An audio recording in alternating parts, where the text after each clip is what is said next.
Selamat ketemu kembali dalam kuliah kita kali ini, yang dimana saya akan menjelaskan mengenai sesi selanjutnya mengenai audit atas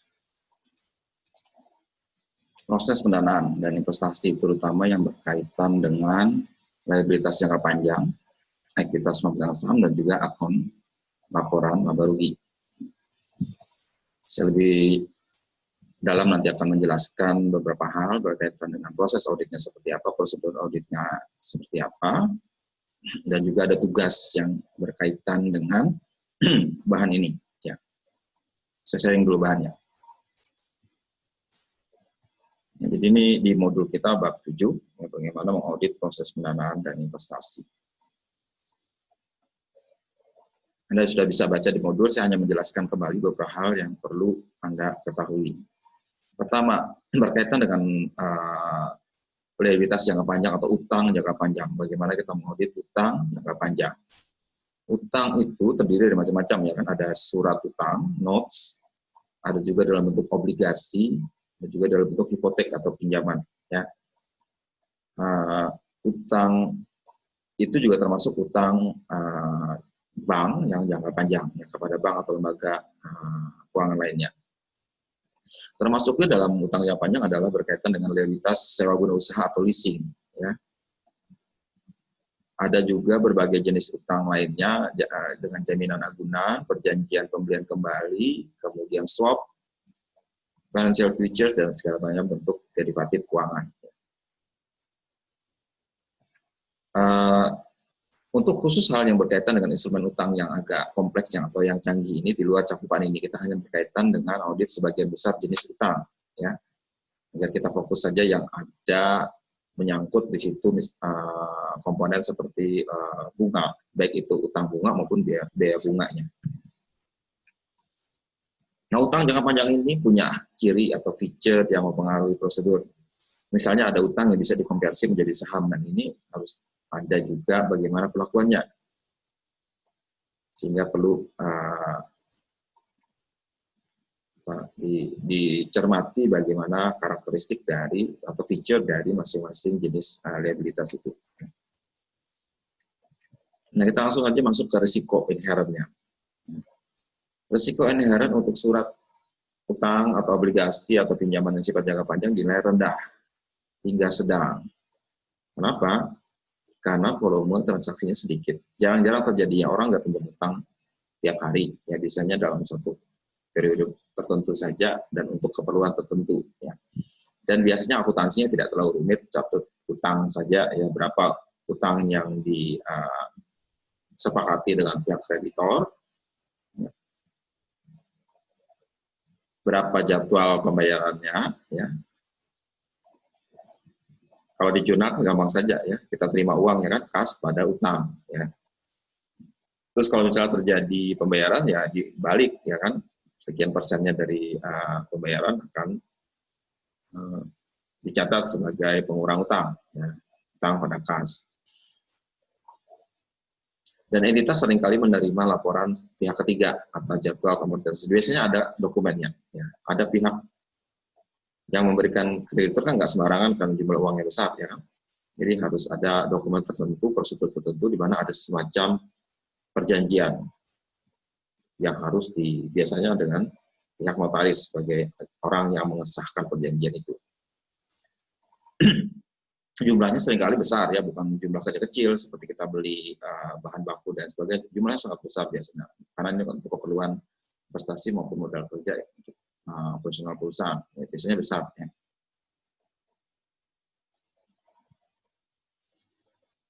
Nah, itu kalau yang utang yang biasa. Cuman kalau utang terkait dengan instrumen yang agak tidak biasa atau yang kompleks tadi, biasanya risikonya agak tinggi. Ya. Nah, itu jadi kalau secara inheren itu umumnya rendah sampai sedang. Kemudian untuk risiko pengendalian, ya, risiko pengendalian ini kita lihat-lihat dulu, ya, bagaimana perusahaan mempunyai sistem pengendalian internal. Untuk itu kita harus mencermati bagaimana aktivitas pengendalian dilakukan, ya, dan pada tahap prosedur audit kita melakukan uji pengendalian. Harus diingat ya, uji pengendalian itu tindakan apa yang harus dilakukan untuk menguji pengendalian yang berjalan sekarang.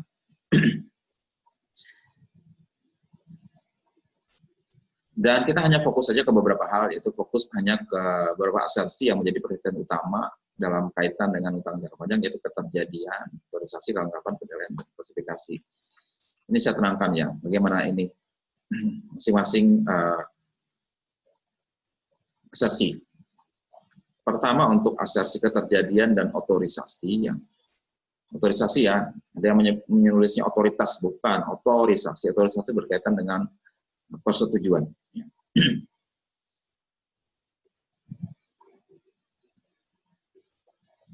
Entitas harus memiliki pengendalian untuk memastikan bahwa setiap transaksi diprakarsai oleh orang yang berwenang. Ya, harus ada persetujuan. Ya. Inisiatif mulainya dari pimpinan, ya, kemudian persetujuan. Itu bisa dilihat pertama dari dokumentasi. Harus ada dokumen yang memverifikasi bahwa utang itu terjadi. Ya. Umumnya sudah ada otomatis karena ini transaksi besar, harus ada dokumentasinya, dan pihak sana juga, pihak kreditor, bank maupun pihak lainnya juga akan mengeluarkan dokumen tertentu. Ya. Seperti perjanjian pinjaman yang ditandatangani dengan benar. Ya, harus ada, kita minta, auditor biasanya minta perjanjiannya seperti apa, kita lihat rinciannya seperti apa. Ya. Kedua, biasanya karena utang ini melibatkan hukum yang legal, biasanya harus disetujui oleh pihak paling tinggi dalam perusahaan yang merupakan yang tercantum dalam dokumen legal perusahaan. Ya. Jadi harus disetujui oleh Dewan Direksi atau eksekutifnya, paling tidak direkturnya, bahkan komisaris juga sering terlibat ya, dalam persetujuan mengenai kreditnya. Karena kalau kalian belajar hukum bisnis, ya kan, perjanjian pinjaman yang melibatkan satu organisasi atau badan hukum itu harus dengan persetujuan oleh pimpinannya, yaitu Dewan Pengurus, ya, Dewan Pengurus yaitu terdiri dari direksi dan komisarisnya. Otomatis ada di situ, ya. Kita lihat apakah memang seperti itu, ya.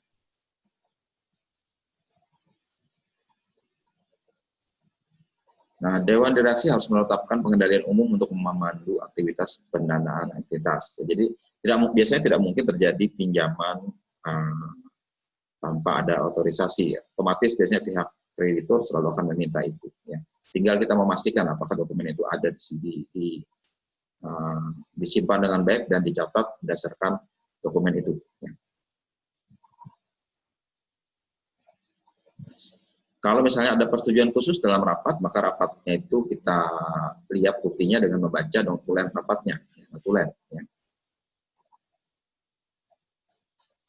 Jika entitas itu memiliki pengendalian dokumentasi yang tepat untuk transaksi utang, maka mudah bagi auditor untuk mendapatkan bukti adanya terjadinya transaksi ini dan otorisasinya pada akhir periode.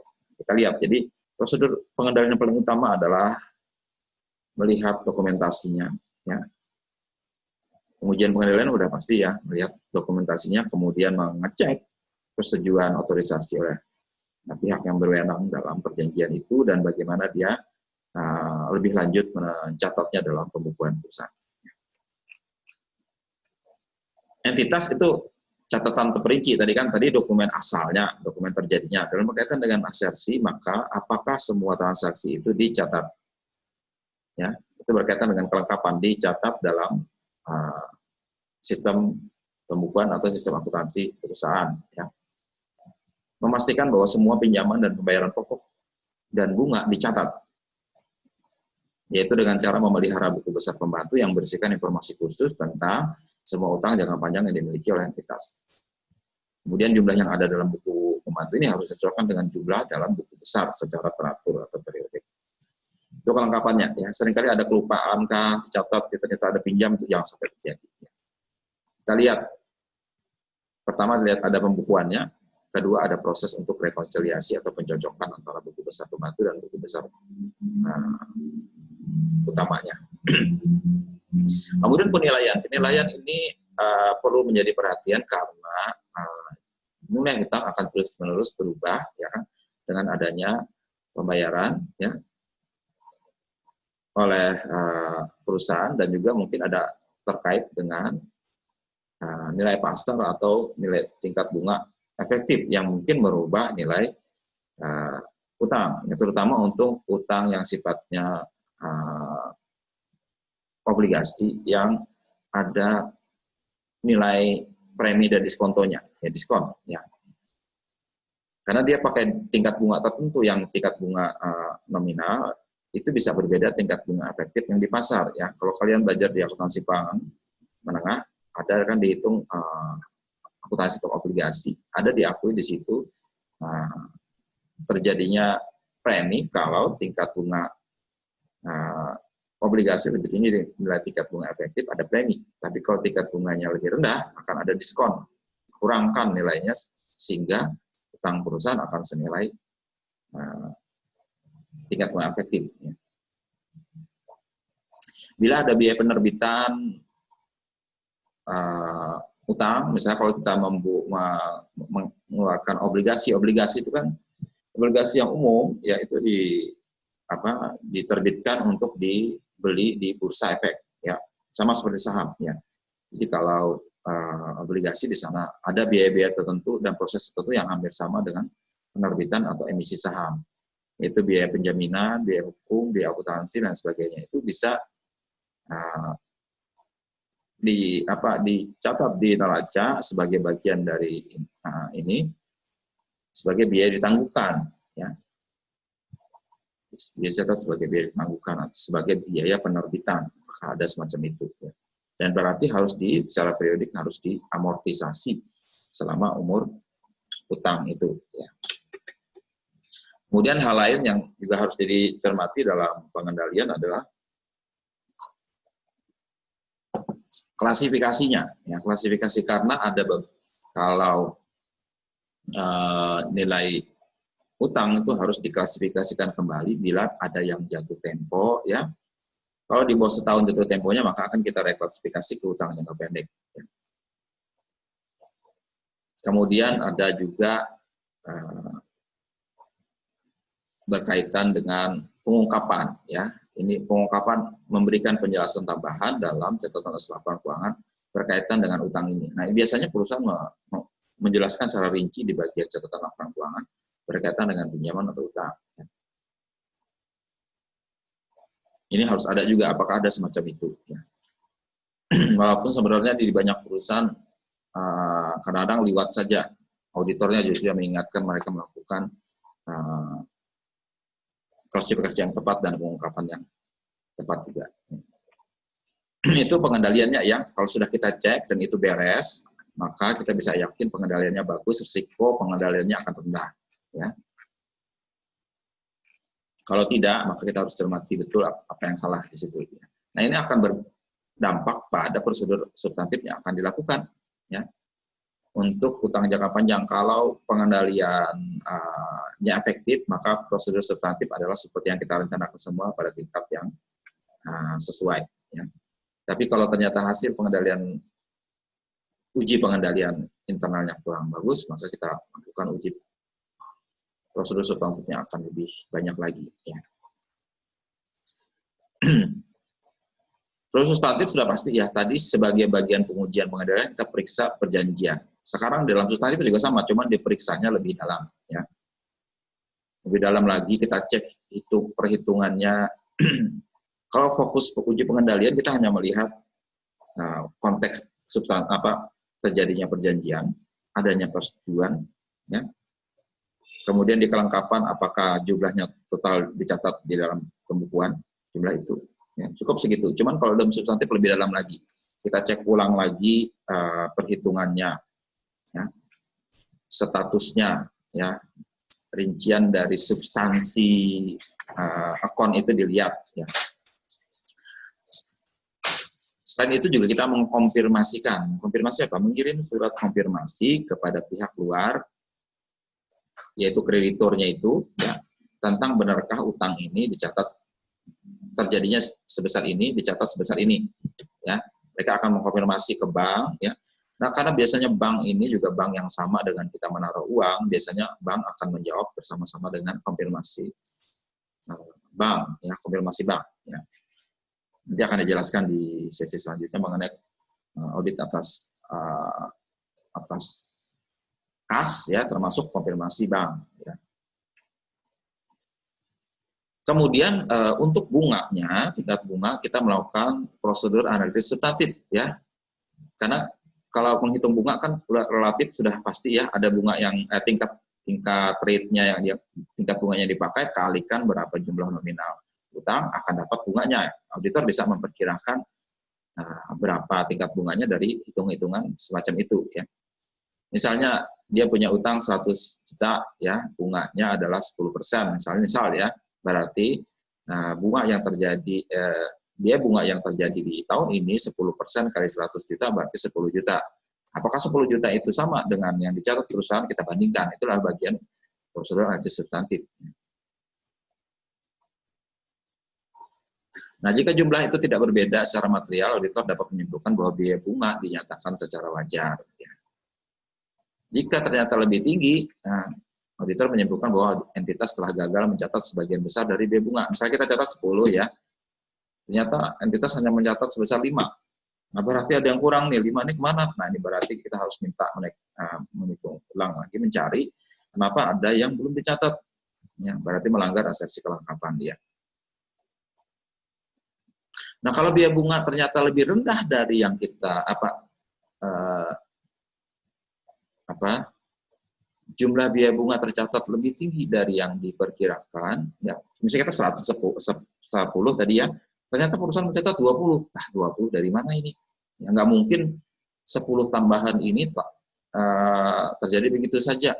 Mungkin ada utang baru, tapi dia belum catat, tapi bunganya dicatat. Bisa jadi seperti itu, ya. Jadi mungkin telah terjadi dia gagal mencatat utangnya, yang pokoknya tadi itu.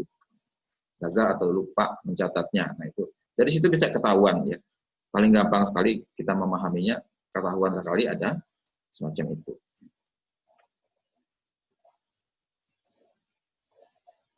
Nah, ini prosedur substantifnya, keterjadian kita periksa salinan perjanjian utang, periksa notulen rapat, ya, sama seperti uji pengendalian, ini bahkan overlap antara dua ini, ya, cuman ini lebih teliti lagi kalau di substantif.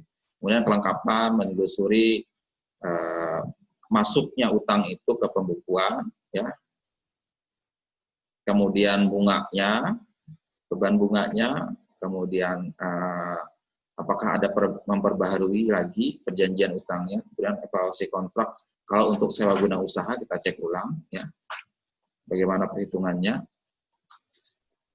dan seterusnya di sini, ya, bisa kalian baca sendiri di sini, ya. Yang pasti adalah ada juga prosedur konfirmasi di sini, ya. Nah, ini kertas kerja untuk utang jangka panjang, ya. Kertas kerja, misalnya ada kita pinjam satu bank, kemudian ada perjanjian sewa, leasing, ya. Kemudian ada obligasi, anggaplah 3, ya. Ini jumlah pokoknya, ada 7 juta, 2 juta, dan 10 juta. Dia pakai jaminan apa? Kita catat dalam ini. Jaminannya ada yang semua aset, ada yang hanya perlengkapan komunikasi, ada yang tanah dan bangunan. Umumnya tidak akan double, ya. Biasanya satu aset dijaminkan untuk yang satu jenis ini, supaya tidak ada duplikasi jaminan. Bank tentu saja tidak minta nanti asetnya double dengan pihak diklaim oleh pihak lain, ya.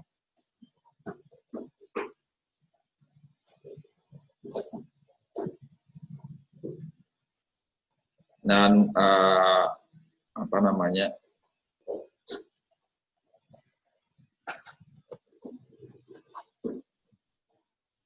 itu dicatat kalau ada pembayaran, ya, dibikin schedule yang mencatat saldo awal, kemudian ada penambahan periode ini, ada pembayaran, dan ada saldo akhir di akhir tahun, ya.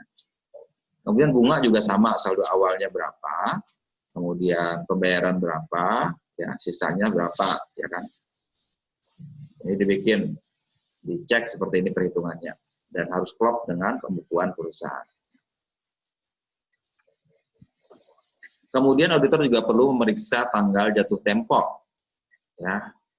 untuk memastikan klasifikasi. Tadi saya bilang kalau sudah jatuh tempo dalam waktu dekat, maka harus direklasifikasi ke dalam hutang yang sifatnya lancar, ya, liabilitas lancar.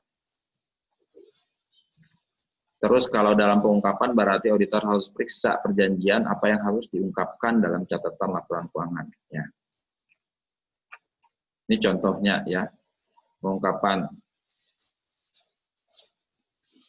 khusus tentang beberapa hal yang harus dicantumkan di situ. Ya.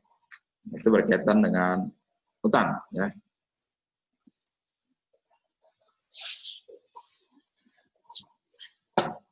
Kemudian berikutnya adalah berkaitan dengan ekuitas pemegang saham. Kalau ada utang, ada equity. Equity adalah di bagian bawahnya berkaitan dengan modal biasanya. Ya. Modal biasanya dalam bentuk ekuitas pemegang saham dalam bentuk saham biasa, saham prevalence, modal disetor, dan laba ditahan. Ya. Transaksi utama yang berkaitan dengan ekuitas pemegang saham adalah penerbitan saham, ya. Dia menerbitkan saham, ya, termasuk transaksi untuk penjualan saham, memperoleh kas, ya, dalam rangka kita memperoleh modal, kita terbitkan kalau secara hukum sahamnya, ya, berapa sebenarnya komposisi masing-masing pemegang saham dengan berapa banyak dia setor dikonversikan dalam bentuk nilai saham tertentu. Kemudian ada saham yang sudah dikeluarkan dibeli lagi, pembelian kembali saham itu namanya, atau repurchase, stock repurchase atau disebut dengan treasury stock, ya. Dan juga ada untuk timbal jasa dari pemilik, biasanya kita bayar dividen, ya, sebagai pengembalian kepada pemegang saham, ya. Itu biasanya setahun dividen diambilkan dari laba yang ditahan, ya. Dari laba tahun berjalan dibayarkan, sisanya adalah laba ditahan. Nah, untuk pengendaliannya, ya, kita tidak bicara risiko inherent di sini, ya, berkaitan dengan saham, karena ini biasanya otomatis melekat saja. Semua perusahaan akan punya equity-nya, semua organisasi akan punya equity-nya, dan itu tidak melibatkan hal tertentu yang perlu menjadi perhatian dalam risikonya. Kita langsung masuk saja ke pengendaliannya saja, ya. Risiko inherentnya karena tidak melibatkan transaksi dengan pihak luar, tidak ada risiko inherentnya, ya. Langsung saja kita ke pengendaliannya untuk ekuitas, ya.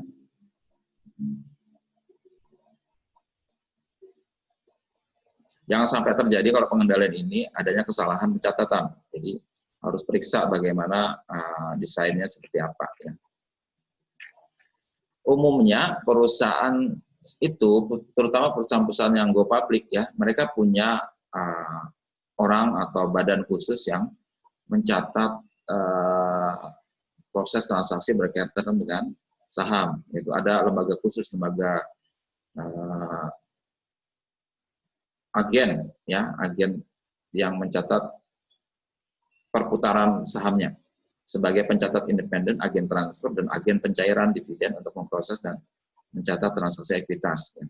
Si pencatat ini bertanggung jawab untuk memastikan bahwa semua transaksi saham diterbitkan sesuai dengan anggaran dasar perusahaan dan mempertahankan total kendali atas total saham yang beredar. Dia juga menyiapkan sertifikatnya, memelihara catatannya atas semua transaksi itu, ya. Nah, karena dilakukan oleh pihak khusus, tidak diselenggarakan sendiri oleh perusahaan, maka pengendaliannya harus kita cek ke sana. Bagaimana mereka pengendalian khusus untuk transaksi ini. Dan itu lebih ringan karena ada orang khusus yang melakukan, kendalinya lebih bisa diandalkan. Cuman kalau entitasnya itu menggunakan karyawannya sendiri untuk melakukan proses ini, transfer saham dan fungsi pengeluaran dividen, maka auditor perlu memahami dan menguji bagaimana mereka melakukan pengendalian internal untuk transaksi tersebut dan melakukan pengujian yang lebih rinci atas transaksi saham, ya, catatannya, ya. Kalau ada pihak lain yang melakukan ini, maka kita cukup hanya minta konfirmasi ke mereka, ya, catatan dari mereka sebagai dasar untuk audit. Nah, khusus untuk uji pengendalian ini berkaitan dengan transaksi saham, transaksi catatannya, ya, keterjadian, akurasi, dan otorisasi, dan juga valuasi atau penilaiannya. Untuk keterjadian, kalau kita memakai lembaga khusus tadi, ya, kita cek kejadiannya ke mereka, ya. Kemudian bila di dalam perusahaan yang berwenang itu adalah sekretaris perusahaan, ya, corporate secretary, apakah mereka mencatat semua itu, ya. Orang-orang ini juga harus memegang buku besar pemegang sahamnya, ya. Akurasi mencatat catatan pemegang saham dengan jumlah saham beredar, ya, dan juga dividen yang ada, ya. Dan juga harus ada, kita cek di dalam uji pengendalian itu adalah pemisahan tugasnya, ya. Yang ada bisa dicatat di sini, ya. Nah, untuk uji substantifnya, ya, uji substantifnya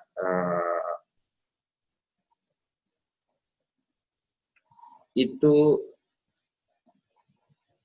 kita pertama harus dapatkan dulu daftarnya atau schedule utamanya berkaitan dengan sahamnya, ya, saham. Dan dari situ kita berangkat untuk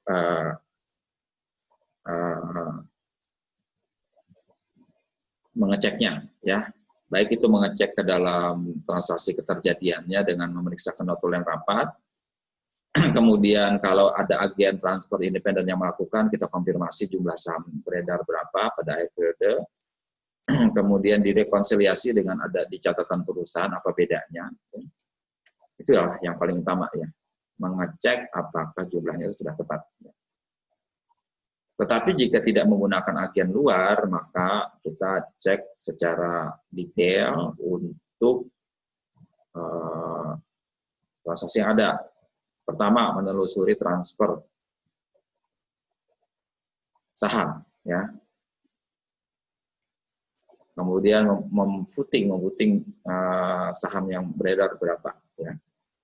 Terus memeriksa kalau ada sertifikat saham yang tidak diserahkan, yang dibatalkan, yang disimpan. Kemudian yang belum diterbitkan sertifikatnya seperti apa.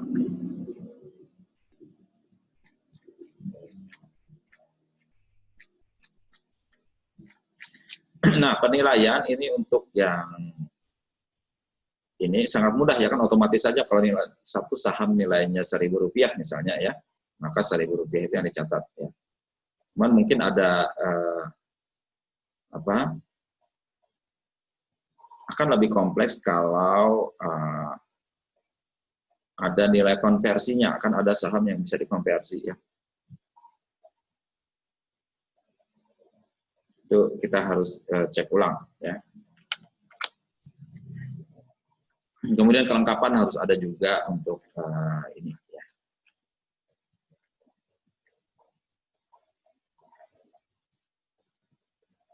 Kemudian berkaitan dengan itu, transaksi berikutnya adalah dividen, mengaudit dividen. Ya, dividen ini umumnya juga kalau kita pakai agen pencairan, mereka yang akan urus. Nah, auditor cukup konfirmasi saja ke sana. Sedangkan laba ditahan itu adalah sisanya, ya, sisa setelah dibayar dividen. Prosedur audit tambahan biasanya berkaitan dengan apakah semua penyesuaian di periode sebelumnya, koreksi kesalahan, penghentian saham dan sebagainya itu ada termasuk dalam mutasi dalam audit atas laba ditahan, ya. Kita minta schedule aktivitas akun tersebut, ya, terus dicocokkan dengan laporan keuangan tahun sebelumnya, kemudian laba yang diperoleh tahun ini akan jadi tambahan di sana, kan kita cek penambahannya, pengurangannya adalah pembayaran dividen, kita cek apakah sesuai semua. Terus tiap penyesuaian atau tambahan yang berdampak kepada laba ditahan harus dicek transaksi awalnya seperti apa. Kemudian audit atas akun laporan laba rugi ini sebagian besar sudah dilakukan di tiap proses audit yang sudah kita lakukan, ya. Untuk proses pendapatan, ya kan sudah masuk proses pendapatan. Ya, untuk beban atau biayanya sudah kita lakukan di proses pembelian. Ya. Ini sebagian sudah dilakukan di sana, cuman ada lagi ya berkaitan dengan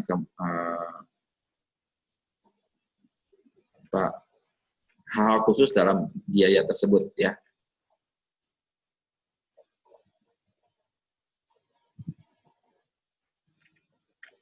Yaitu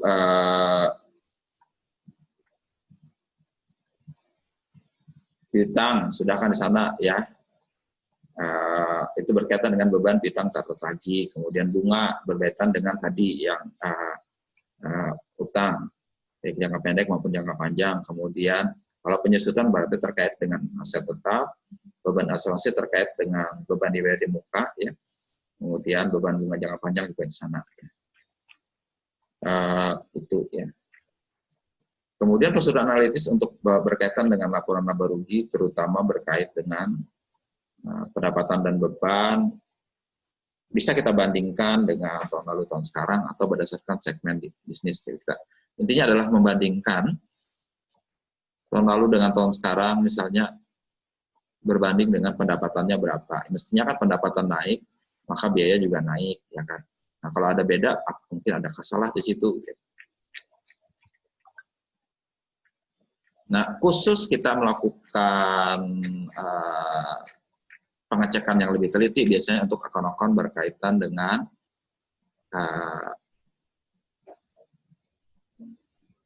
apa namanya,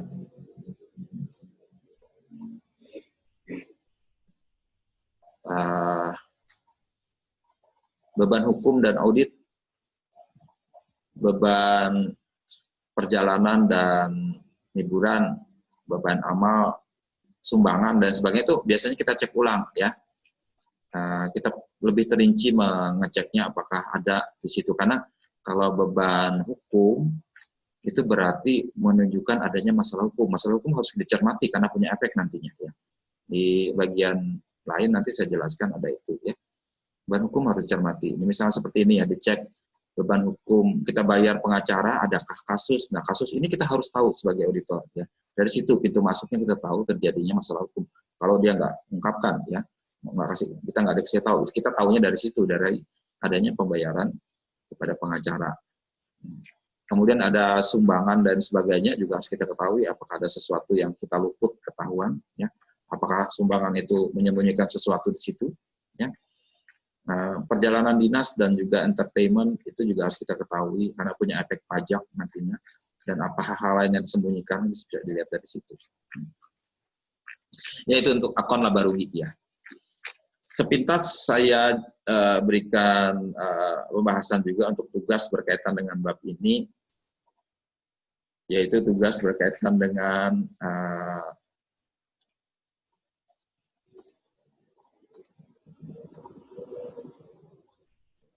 yang saya berikan, ya, Just Corporation, ya. Ini kan ada khusus diminta Anda membuat audit program. Audit program itu rincian prosedur audit untuk akun ini, yaitu berkaitan dengan ekuitas pemegang saham. Transaksinya sederhana aja, ya, ada terdiri dari 3. Pertama saham disetor, kemudian ada agio. Agio saham itu kelebihan dari saham menurut stoknya. Itu kalau di dalam bahasa Indonesia agio saham. Kalau dalam bahasa Inggris capital contributed in excess of part, ya. Misalnya transaksi nominal sahamnya 1.000, cuman harganya mungkin tidak 1.000, ya. Di pasar mungkin lebih dari 1.000, 2.000. Nah, selisihnya itu dicatat sebagai eksesnya tadi, atau agio namanya dalam bahasa Indonesia. Kalian sudah pelajari di mata kuliah akuntansi, ya. Itu harus dicatat tersendiri. Akunnya berbeda dengan nilai nominalnya. Nilai nominal harus sama persis 10 kali 5.000 kali 10, ya, dapat 50.000. Ya.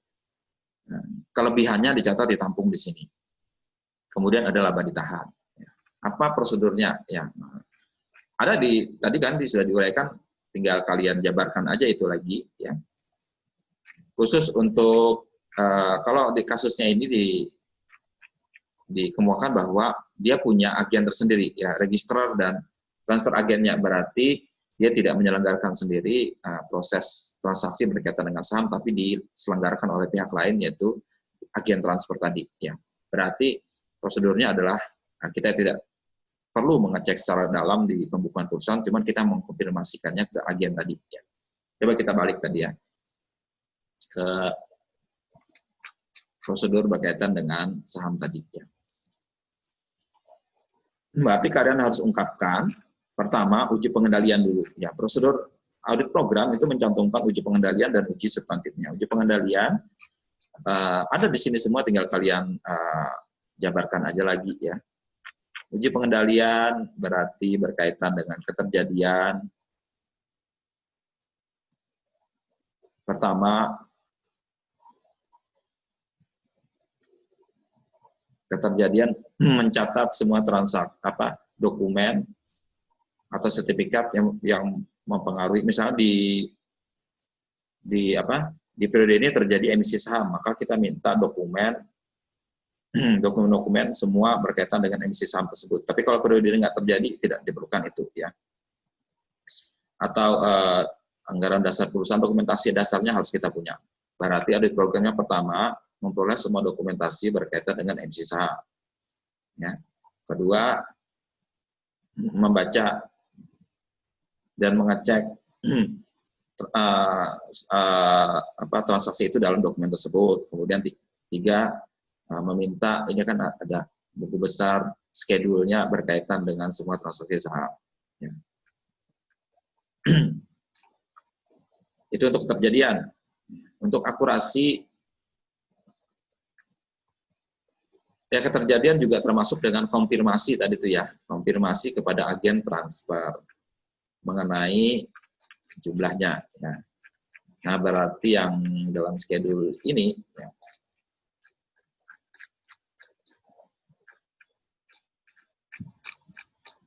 nah, konfirmasi untuk jumlah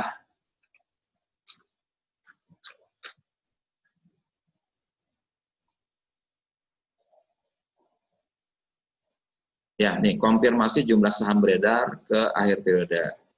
Kemudian merekonsiliasi hasil konfirmasi dengan akun yang ada pada buku besar. Ya. Itu ya kan? Kemudian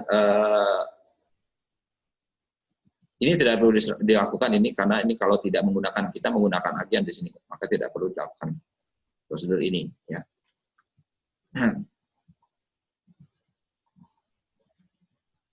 Ini karena transaksi dia sederhana ya, penilaian juga sederhana ya. Itu untuk transaksi yang saham ya, yang saham nilai nominal ya. Ini prosedurnya tadi itu mengecek dokumen penerbitan saham, kemudian mengkonfirmasikan ke agen transfer ya, untuk nilai nominalnya ya. Nah, di agen transfer juga bisa mengkonfirmasikan berapa jumlah yang di atas nilai nominal ya, in excess of par value ya. Mereka bisa mengkonfirmasi dari hasil konfirmasi itu, dan juga direkonsiliasi dengan pembukuan perusahaan. Ya.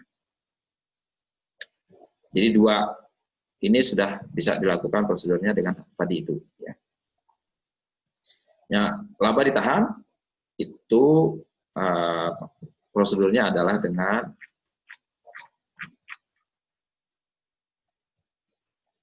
pertama meminta schedule aktivitas untuk periode tersebut, mencocokkannya dengan laporan keuangan tahun sebelumnya, ya. Kemudian mengecek penambahan dan pengurangannya. Terakhir, auditor harus memastikan bahwa pengungkapannya sudah cukup bila ada hal yang penting di situ. Nah, ya. Itu yang paling utama ya untuk ketiga akun ini dalam aktivitas pemegang saham. Misalkan dituliskan dengan seperti itu ya, sederhana aja jawabannya, karena memang transaksinya sederhana saja di sini. Cuman auditor harus bisa memastikan ini adalah angka yang tepat yang disajikan dalam laporan keuangan. Ya, itu ya penjelasan dari saya untuk bab ini. Ya. Untuk bab berkaitan dengan audit atas aktivitas pendanaan dan investasi. Ya. Oke, demikian penjelasan saya. Harap perbaiki tugasnya berdasarkan informasi yang ada dan dipahami betul konsep berkaitan dengan bab ini. Demikian penjelasan dari saya. Sampai ketemu di pertemuan selanjutnya. Terima kasih.